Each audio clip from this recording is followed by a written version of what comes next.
PJR అంశాన్ని ఇంతకుముందు మీరు గుర్తు చేశారు. పీజేఆర్తో మీకున్న సాన్నిధ్యాన్ని కూడా గుర్తు చేశారు. అలాగే కుర్రాడు బాగా యువకుడు అంటూ కూడా నవీన్ యాదవ్ని కూడా గుర్తుకొచ్చారు. ఈ మధ్యకాలంలో కొంతమంది మాట్లాడుతున్నారు, ఒకప్పుడు పీజేఆర్ లాగా నగరానికి ఒక భవిష్యత్తు నాయకుడు పీజేఆర్ లాగా నవీన్ యాదవ్ అయ్యే అవకాశం ఉంది, ఆ లక్షణాలు ఉన్నాయని కూడా కొంతమంది మాట్లాడుతున్నారు. మీరు ఏమైనా గుర్తించారా? ఇట్లా అవకాశం ఏమైనా కనిపిస్తుందా? అంటే ఫస్ట్ ఆ కుటుంబాన్ని అర్థం చేసుకోవాలి. అది పైల్వాన్ ఆయన శ్రీశైలం, ఆయన రౌడీ కాదు, గుండా కాదు.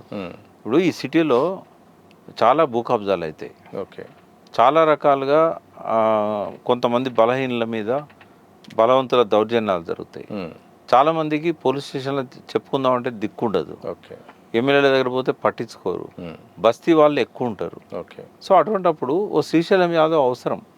సరే, ఇటువంటి వాళ్ళని ఎట్లా తొక్కి పెట్టాలని చెప్పి ఆనాడు చంద్రబాబు నాయుడు కానీ, కాంగ్రెస్ ప్రభుత్వాలు కానీ, రాజశేఖర రెడ్డి ప్రభుత్వం కానీ ఓ రౌడీ షీటర్ని ముద్రేసి జైల్లో పెట్టారు. వాస్తవంగా ఏంటంటే ఆయన ఆ రోజు లేనే లేడు, ఒక మర్డర్ కేసు ఆయన మీద ఆపాదించారు. అంటే వీళ్ళేమో అవుట్ రేట్గా ముఖం మీద మాట్లాడేవాళ్ళు, కడుపులో ఒకటి బయట కూడా ఉండదు, చాలా ఓపెన్గా మాట్లాడుతుంటారు. సరే, ఆయన అంటే అన్నారు రౌడీ షీటర్ అని. నవీన్ యాదవ్ మీద కేసు ఎక్కడన్నది? ఆయన రౌడీ షీటర్ అని చెప్పి కూడా రౌడీ కావాలన్నా లేడీ కావాలన్నా అని ప్రచారం చేశారు.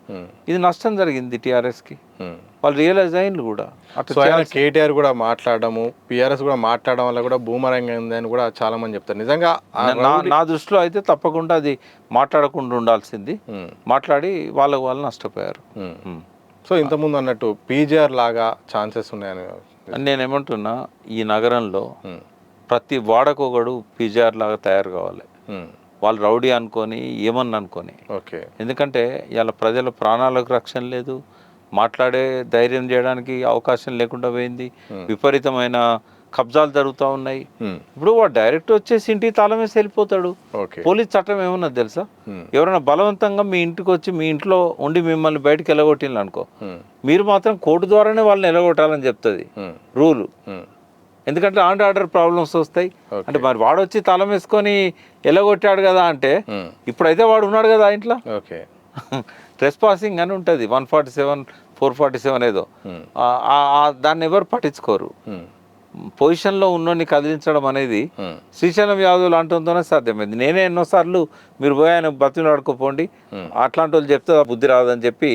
అయితే ఇట్లా చాలాసార్లు నేను కూడా చెప్పిన, శ్రీశైలం లాంటి వాళ్ళతో మీరు కలవండి, అట్లాంటి వాళ్ళని కలిస్తేనే వాళ్ళకు బుద్ధి చెప్పి మీ భూమి మీకు ఇప్పిస్తారు.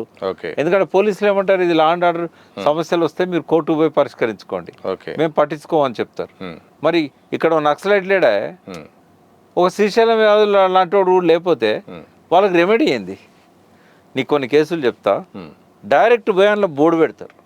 ఎందుకు, ఎప్పుడు మన రాయలసీమ తెలంగాణ రాకముందు భూమా నాగిరెడ్డి, ఇంకొక చాలా మంది పేర్లు, భూమా నాగిరెడ్డి పేరు అయితే నేను చెప్పగలుగుతా, ఎందుకంటే చాలా భూములల్లో ఆయన బోర్డులు పెట్టిండు. చాలా ఇల్లీగల్ ఆక్రమణలు జరిగినాయి. ఇప్పుడు అందులో పెద్ద పెద్ద అపార్ట్మెంట్స్ కూడా కట్టుకున్నారు ఆ ఇల్లీగల్ భూములల్లో. మరి వాళ్ళకి ఎవరు, వాళ్ళ దిక్కెవరు? నక్సలైట్ ఉన్న రోజులు గుండాయిజాన్ని వ్యతిరేకించారు, దౌర్జన్యాలను వ్యతిరేకించారు. ఎన్నోసార్లు విన్నా నేను. వాళ్ళు వేన్లు ఇక వీళ్ళకి ఆడిందల్లా ఆట, పాడిందల్లా పాట అయిపోయింది. ఎవరైనా పట్టించుకునే వాళ్ళు ఉంటే బాగుండు. బట్ వెనకటి రోజుల్లో ఈ పైల్వాన్లే కాపాడింది ప్రజల్ని ఈ దుర్మార్గాల నుంచి. మరి ఆయన పైల్వాన్గా చూడాలి. రౌడీ వేరు, పైల్వాన్ వేరు. ఆయన రౌడీగా చూడొద్దు, పైల్వాన్గా చూడాలి. అదే అప్పుడు తెలంగాణ మనం కూడా ఉద్యమ కాలంలో ఏమన్నామంటే, గట్టిగా ఎదిరించిన రౌడీ షీటర్ కేసు పెట్టి లోపల పంపిణని మనమే చెప్పినాం. మనమే వాళ్ళిద్దరికి టికెట్లు ఇచ్చినాం. నేనే దానికి మెయిన్ పర్సన్ని. హైదరాబాద్ ఇన్ఛార్జిగా ఉన్నా నేను, సుదర్శన్ రావు ప్రెసిడెంట్గా ఉన్నాడు. కేసీఆర్ గారు మాకే చెప్పారు, బీఫామ్ సంతకం పెట్టిస్తే వాళ్ళకి ఇచ్చి వచ్చినాము ఇద్దరం పోయి, శ్రీశైలంకున్న ఆయన భార్యకు.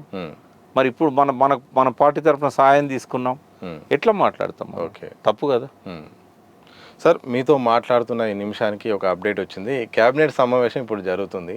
ఫస్ట్ తెలంగాణ ఆవిర్భావ ఈ గవర్నమెంట్ వచ్చిన 2 సంవత్సరాల వార్షికోత్సవాల తర్వాత సర్పంచ్ ఎన్నికలకు పోవడానికి సిద్ధమవుతుంది. ఫస్ట్ సర్పంచ్ ఎన్నికలు, ఆ తర్వాత పరిషత్ ఎన్నికలు పెట్టడానికి చేంజ్ అయినట్టు కూడా వార్త వస్తుంది. ఒకవేళ అట్లా జరిగితే పనిచేస్తుంది. సర్పంచ్ ఎన్నికలేమో పార్టీ ప్రాతిపదికన జరగవు. ఎవరు గెలిచినా కూడా అధికార పార్టీ ఇతను మావాడే అని చెప్తుంది. మావాడు కాకపోయినా అని తీసుకొచ్చి కలుపుకుంటారు. అది ఈ ఎంపీటీసీలు, జెడ్పీటీసీలు గెలవడానికి వాళ్ళకు అవసరం అవుతుంది. ఇవన్నీ కూడా 2 నెలల్లో అయిపోతాయి. డిసెంబర్ 7 అనే రెండవ ఆవిర్భావం చేస్తాడా 4th నాడు చేస్తాడా తెలియదు. ఉమ్. December 4th నాడు రిజల్ట్స్ వచ్చినట్టున్నాయి. ఓకే. December 7th ప్రమాణ స్వీకారం చేశాడు. ఆ వారం అంతా వారోత్సవాలు జరుపుకుంటారు. ఉమ్. జరుపుకున్న తర్వాత జనవరిలో బహుశా సంక్రాంతి తర్వాత కొత్త సంవత్సరం జనవరి సంక్రాంతి తర్వాత సర్పంచ్ ఎన్నికలు పెడతారు. ఉమ్. ఆ సర్పంచ్ ఎన్నికల తర్వాత మండల ఎన్నికలు జరుగుతాయి. ఓకే. అప్పుడు జిల్లా పరిషత్ ఇవన్నీ కూడా ఒకసారి జరుగుతాయి. ఉమ్.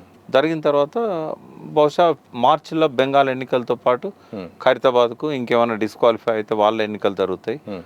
తర్వాత మున్సిపల్ ఎన్నికలు జరుగుతాయి. ఉమ్. అంటే ఇక రేవంత్ రెడ్డి ఉన్న నెక్స్ట్ 3 years కూడా ఎన్నికలే ఉంటాయి. ఎన్నికల మళ్ళీ తర్వాత ఏమవుతుంది, కోర్టు డిస్క్వాలిఫై చేస్తుంది కొందరిని, ఉమ్. వాళ్ళ ఎన్నికలు జరుగుతాయి. మళ్ళీ ఇట్లాంటివన్నీ కంటిన్యూ అవుతూ ఉంటాయి. ఓకే సార్, పాత పద్ధతిలో ఎన్నికలకు పోతే ఇప్పుడున్న పరిస్థితుల్లో పాత పద్ధతిలో పోయే అవకాశం ఉన్నట్టు వార్తలు వస్తున్నాయి. అట్లా ఏమన్నా వేరే మార్గం లేదు కదా. ఉమ్. ఇప్పుడు ఆయనకేం పట్టుదల లేదు, బీసీలకు 42% రిజర్వేషన్ ఇవ్వాలనే పట్టుదల ఆయనకేం లేదు. ఉంటే నరేంద్ర మోడీ గారి దగ్గర పోయి ఆయన చేసేవాడు. ఇప్పుడు ఆయనకు ఉన్నంత బెస్ట్ అవకాశం ఇంకొక ముఖ్యమంత్రికి ఉండదు. ఎందుకంటే ఏం సార్ 42% చేయడానికి ఉమ్. ఒక్క రేవంత్ రెడ్డికే సాధ్యమవుతుంది. ఉమ్. ఎలా?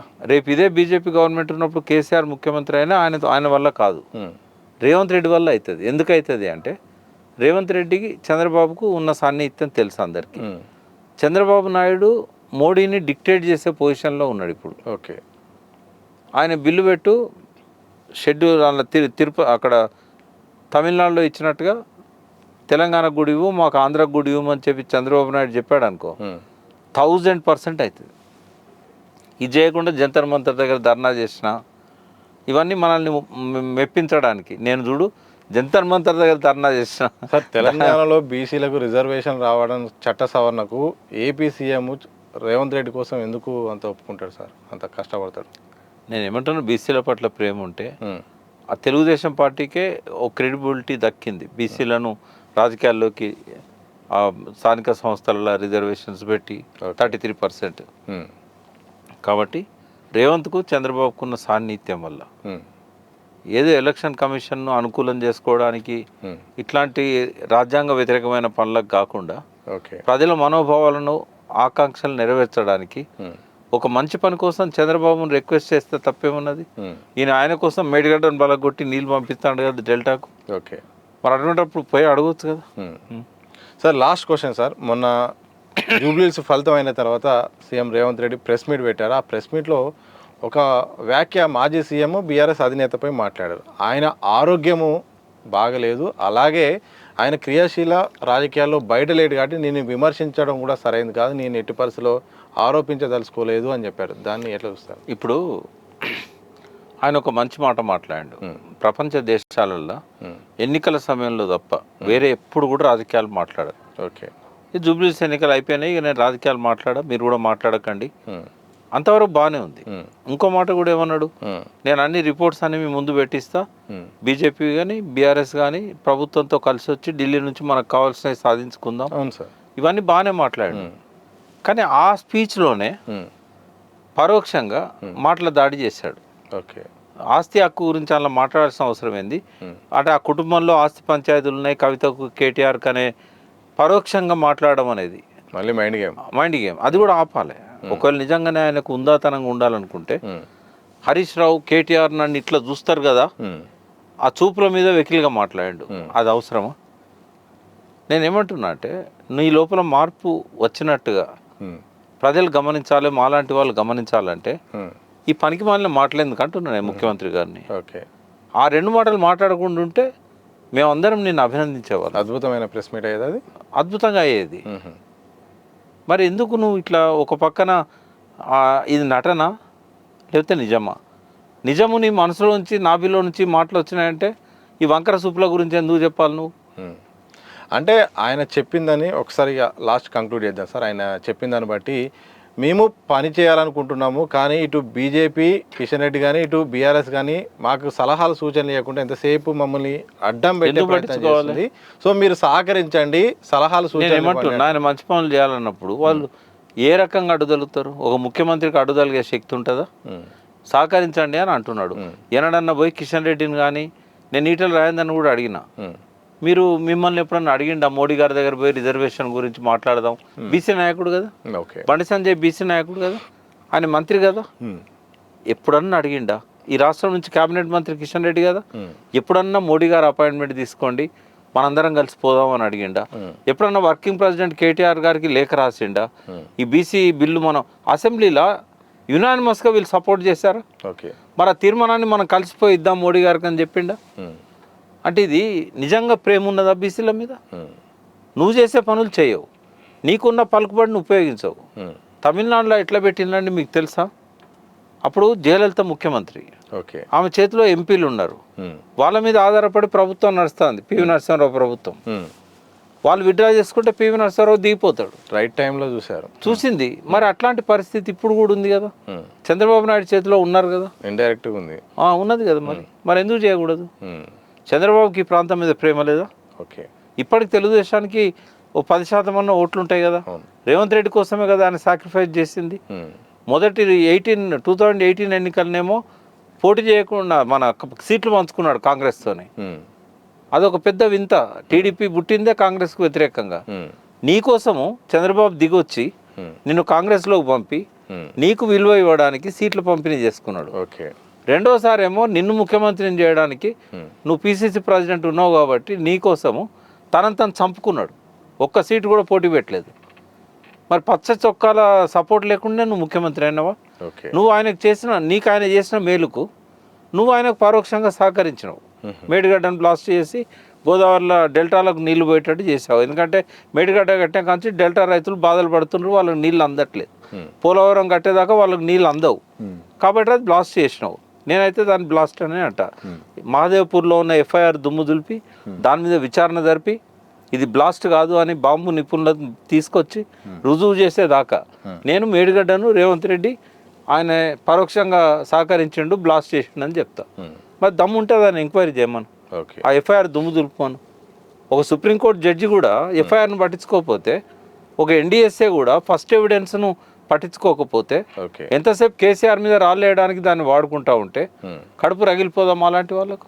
ఓకే, మరి నువ్వు ఇంత సేవ చేసావు కదా డెల్టా రైతుల కోసం, పోయి అడుగు బీసీల కోసం. నువ్వు అడగాలి, వాడు ముందుకు వస్తారా రారా చంద్రబాబు నాయుడు గారు అనేది తర్వాత సంగతి. నువ్వు ముందు అడుగు. నీకు ఒక్కరికి అడగడానికి ధైర్యం లేకపోతే కేటీఆర్ నెంబర్ పెట్టుకో, హరీష్ రావు నెంబర్ పెట్టుకో. ఉంటుంది కదా మానవ సంబంధాలు. హరీష్ గారి ఫాదర్ చనిపోతే ట్వీట్ చేశాడు కదా. ఓకే, మీరు పోయి అడగండి. బీసీలను ఉద్ధరించిన పార్టీ టీడీపీ. ఇప్పటికీ తెలంగాణ ప్రజలలో భావన ఉంది. వాళ్ళ కోసం మీరు మోడీ గారి దగ్గర ఒత్తిడి చేయడంలో మాకు సహకరించండి, మీ రాష్ట్రంలో కూడా అది పెట్టండి అని చెప్పి అడగడానికి ఎందుకు అడ్డం వస్తున్నది? ఏం అడ్డం వస్తుంది రేవంత్ రెడ్డికి? ఓకే, మా బీసీలేమో కొంతమంది గంగిరెద్దుల్లాగా ఆయన తలుపుమంటే ఊపుతూ ఉంటారు, ఆయన ఎన్నికల ప్రచారం చేయమంటే చేస్తూ ఉంటారు. ఓకే, ఓ బీసీని కూడా గెలిపించింది కదా తెలంగాణ ప్రజలు జూబ్లీహిల్స్లో. ఇప్పుడన్నా చేయొచ్చు కదా ఆ పని. ధర్నాలు చేస్తే సమస్యలు పరిష్కారం అవుతాయా? పోయి మాట్లాడితే అవుతాయా? ఒకనాడు రాష్ట్రపతిని కలిసినావా? బిల్లు పెండింగ్ ఉండబట్టి 6 నెలలు అయింది కదా, ఎందుకు కలవలేదు? కవిత గారు ప్రశ్నించాల్సినది ఇవి కదా. ఆమె కదా బీసీ ఉద్యమాలు లేపింది. నేను ఎందుకు మాట్లాడకూడదు బీసీల గురించి అని ఆమె మీద ఆరోపణలు వచ్చినప్పుడు నేను అడ్డం పోయినా. ఆమె బీసీ కానంత మాత్రాన బీసీల గురించి మాట్లాడొద్దా? బీసీ ఉద్యమాన్ని టేకప్ చేసినంత మాత్రాన బీసీ లీడర్ అయిపోతుంది ఆమె? అంబేద్కర్ బీసీయా? బీసీల కోసం కొట్లాడండి కదా అంబేద్కర్. ఎవరు వచ్చినా కూడా ఆహ్వానించాలని చెప్పి ఆమె డిఫెండ్ చేసిన పక్కన కూర్చున్న పోయి. అంటే ఇట్లాంటి విషయాల మీద ఆమె మాట్లాడాలి. ప్రజలు హర్షిస్తారు, ఆమోదిస్తారు.